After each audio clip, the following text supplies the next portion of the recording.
उत्तर प्रदेश के गाजीपुर में हाल ही में संविधान मान स्तंभ स्थापना दिवस समारोह के अवसर पर समाजवादी पार्टी के वरिष्ठ नेता और पूर्व मंत्री शिवपाल यादव ने मुख्यमंत्री योगी आदित्यनाथ पर तीखा हमला बोला है।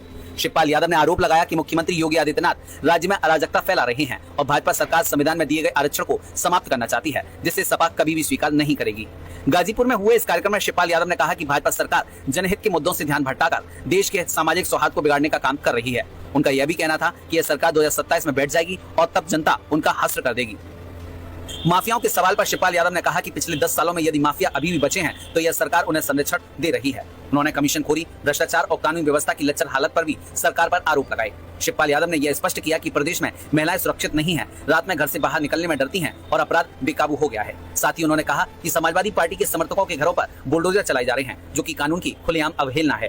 शिवपाल यादव ने अपने संबोधन में कहा कि समाजवादी पार्टी संविधान और आरक्षण की रक्षा के लिए खड़ी रहेगी और 2027 में भाजपा को सत्ता से हटाने का भी काम करेगी। उन्होंने ये भी दावा किया कि उनके साथ पीडीए के लोग मिलकर आगामी विधानसभा चुनाव में भाजपा को उखाड़ फेंकेंगे। बता दें कि प्रदेश की वर्तमान सरकार ने भी अपने समाज सुधार और विकास कार्यक्रमों का जोर बढ़ाया है। हालांकि शिवपाल यादव का नजरिया भाजपा सरकार की कार्यशैली पर कटु आलोचनात्मक है, जो सपा के आगामी चुनावी एजेंडे का हिस्सा है। कुल मिलाकर गाजीपुर में इस कार्यक्रम के दौरान शिवपाल यादव ने भाजपा सरकार की आलोचना करते हुए संविधान, आरक्षण, महिलाओं की सुरक्षा और भ्रष्टाचार जैसे संवेदनशील मुद्दों को मुख्य मोर्चे पर रखा। उन्होंने जनता से वादा किया कि सपा 2027 में वापस सत्ता में आएगी और वर्तमान सरकार को सत्ता से हटाएगी। ये बयान राजनीतिक गलियारों में चर्चा का विषय बना हुआ है और आगामी यूपी चुनाव के लिए दोनों पक्षों के बीच कड़ी टक्कर की संभावना दिखा रहा है। और भारतीय जनता पार्टी इस आरक्षण को खत्म करना चाहती है, संविधान की उल्लंघन करना चाहती है। इसलिए ये स्थापना दिवस पूरे प्रदेश में समाजवादी पार्टी ने रखा है।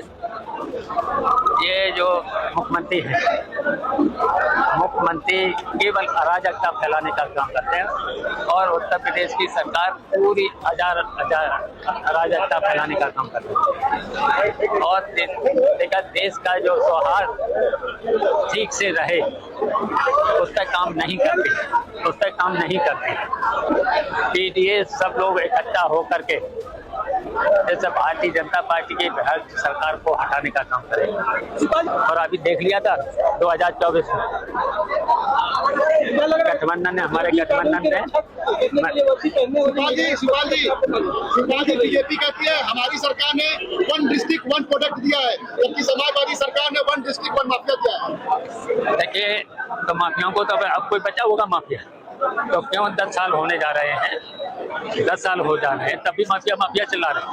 अब 10 साल में कितने माफिया भारतीय जनता पार्टी ने पैदा कर दिए, बजट को तो लूट रहे हैं और ये यहाँ तक कि महिलाओं का, बेटियों का रक्षा ये नहीं कर पा रहे।